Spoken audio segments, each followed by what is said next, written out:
आखिर राम मंदिर के निर्माण में ऐसा क्या मिला जिसकी इतनी ज्यादा चर्चा हो रही है? जब नासा के कई बड़े साइंटिस्ट को इसके बारे में पता चला तो वो भी दंग रह गए।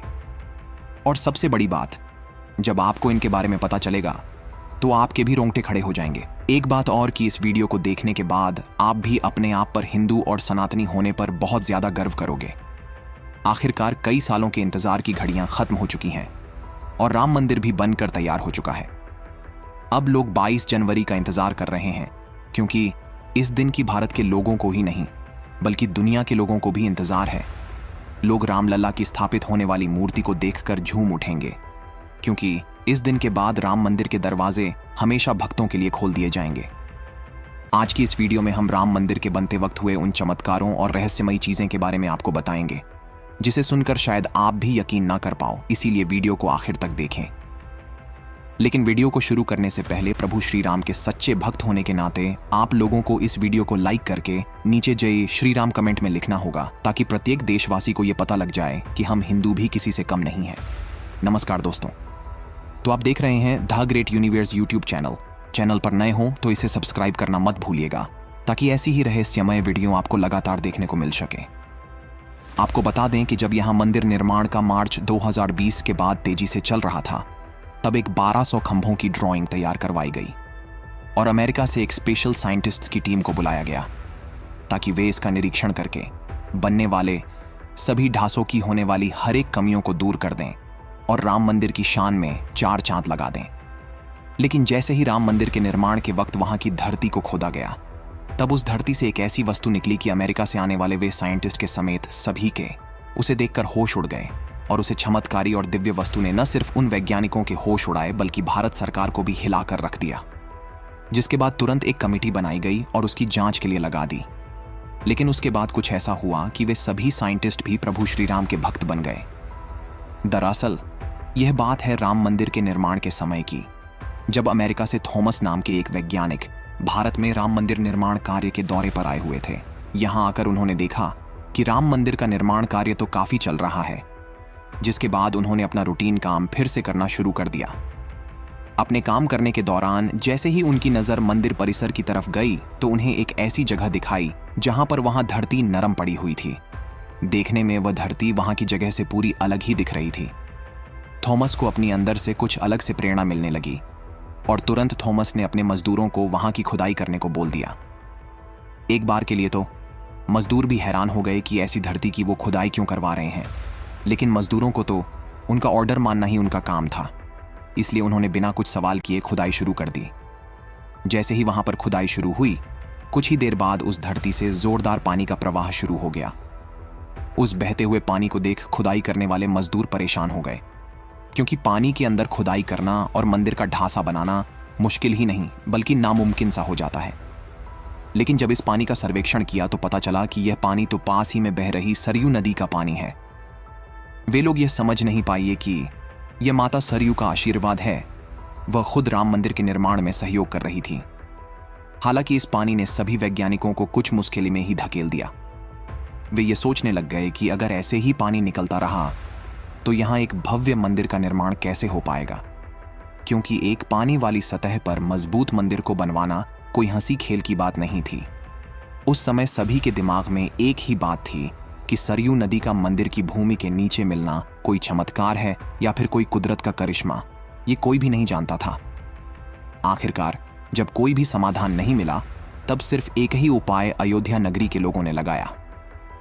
सभी ने मिलकर श्री राम से प्रार्थना करने लगे, क्योंकि जाहिर सी बात थी, जब तक वो माता सरयू के पानी की धारा बंद नहीं होगी तब तक आगे का काम शुरू नहीं किया जा सकता था।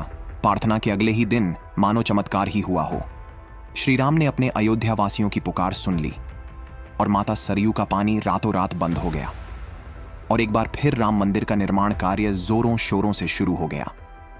लेकिन जब उन अमेरिका के वैज्ञानिकों से पूछा गया कि ये कैसे हुआ, तो उनके पास कोई जवाब नहीं था। उनके साथ भी ऐसा पहले कभी नहीं हुआ था। ये प्रभु श्री राम की ही माया थी, जिसने सिर्फ एक ही दिन में सरयू नदी का पानी रोका।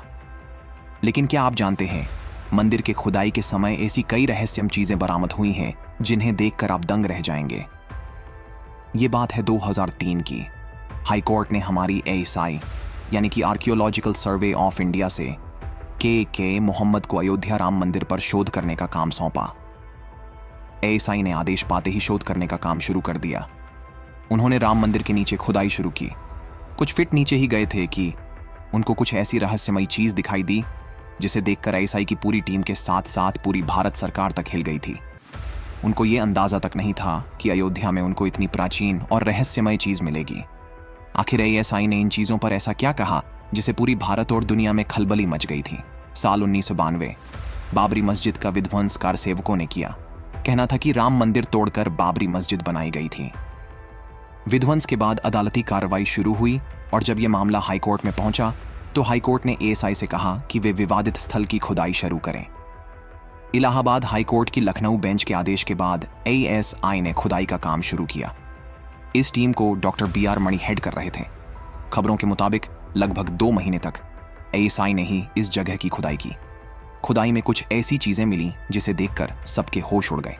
11 जून एएसआई ने आखिरी रिपोर्ट जारी की और अगस्त 2003 में एएसआई ने हाईकोर्ट में 574 पेज की फाइनल रिपोर्ट सौंपी।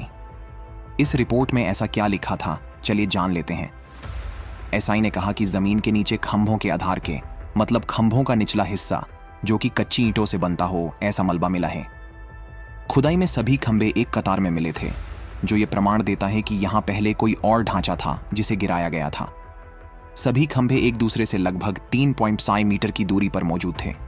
इससे पहले भी 1993 में एक पेपर में यह दावा किया गया था कि सभी खंभे अलग अलग कालों के हैं और सभी किसी एक समय में तो नहीं ही बनाए गए थे, और वे ये प्रमाणित करता है कि किसी समय में यहां एक से ज्यादा मंदिर थे जिन्हें तोड़कर निसे गाड़ दिया होगा। सभी एक साथ अवस्थित नहीं थे। और खोज में यहां तक बताया गया कि वे सभी खंभे भी नहीं थे बल्कि कुछ दीवारों के अवशेष भी थे। और सबसे बड़ी बात, यहां पर 2 कब्रें भी मिली थीं। खुदाई के शुरुआती दिनों में ही इन कब्रों को देखकर यह साफ नहीं किया जा सकता था कि कब्रें हिंदुओं की थीं या मुस्लिमों की। लेकिन मुस्लिम पक्ष ने यह कहा कि कब्र इस बात की गवाही देते हैं कि इसके पहले इस इलाके में मुस्लिम आबादी रहा करती थी। वहीं हिंदू पक्षों ने भी अपना दावा ठोका और कहा कि अयोध्या में पहले अंगीरा, मार्कंडे, नारद, रामानंद और शांडिल्य जैसे कई संतों को मृत्यु के बाद दफनाया गया था, और हिंदू पक्षों ने कहा कि हो सकता है कि वे उनकी कब्रें हों। खुदाई के दौरान पुरातात्विक महत्व की कई वस्तुएं भी मिली थीं। इसके अलावा सतह से महज 8 इंच नीचे ही एएसआई को 3 कंकाल भी मिले हैं। खुदाई के दौरान राम चबूतरे के नीचे पलस्तर किया हुआ चबूतरा भी मिला था। ये चबूतरा पत्थर का बना था और ये 21 गुना 7 फीट का था, और इससे 3.55 फीट की ऊंचाई, 4.5 गुना और 4.95 फीट ऊंचाई पर दूसरा चबूतरा मिला। इस पर सीढ़ियां थीं जो कि नीचे की ओर जाती थीं। यहां पर और भी कई प्राचीन काल की चीजें भी मिली थीं। कई छोटी छोटी चीजें भी मिली, कई छोटे छोटे पत्थर भी मिले हैं। इन पर कुछ ना कुछ अंकित था। इसके अलावा कुछ बर्तन, तांबे की मुहरें जिस पर पेड़ और मोर बने हुए थे, नक्काशी की हुई पत्थरों के टुकड़े, टेराकोटा की त्यास रस्सी पत्थर जो मानव और पशु के आकृतियों की तरह लगते थे। हाल में 2020 में यहां समतलीकरण के दौरान काफी पुरानी मूर्तियां मिली थीं। विश्व हिंदू परिषद ने कहा कि यह हिंदू स्थापना का एक सटीक प्रमाण है। 2019 में राम जन्मभूमि का मसला सुलझने के बाद यहां राम मंदिर बनने का काम शुरू हुआ था। ट्रस्ट की ओर से दावा किया गया कि यहां शिवलिंग, मूर्ति और अन्य कुछ सामान भी जमीन से मिली थी, और साथ में कलश, पुष्प, आमलक इत्यादि भी। खुदाई के दौरान भारी संख्या में देवी देवताओं की खंडित मूर्तियों के साथ साथ ब्लैक टच स्टोन के स्तंभ, 6 रेड सैंड स्टोन के स्तंभ सहित 5 फीट का एक शिवलिंग भी प्राप्त हुआ है। जैसे ही राम जन्मभूमि परिसर में इन वर्षों पुरानी मूर्तियों के मिलने की बात फैली तो हर ओर इसकी चर्चा शुरू हो गई। इसको लेकर राम जन्मभूमि तीर्थ क्षेत्र के महामंत्री चंपत राय के द्वारा बयान दिया गया कि पिछले 10 दिनों में हम मलबे को हटाकर समतलीकरण का काम कर रहे थे। यहां ढांचे के नीचे काफी कुछ दबा हुआ था, जिसमें पत्थर की मूर्तियां, शिवलिंग समेत काफी अन्य वस्तुएं भी मिली थीं। यहां पर इतनी सारी प्राचीन वस्तुएं और इतने सारे प्रमाण मिले हैं जिसे देखकर यह शक नहीं किया जा सकता कि यहां पर प्राचीन काल से ही भगवान राम का वास था। दोस्तों, आप सभी का क्या कहना है? इसके बारे में हमें कमेंट बॉक्स के माध्यम से जरूर लिखिएगा। जय हिंद।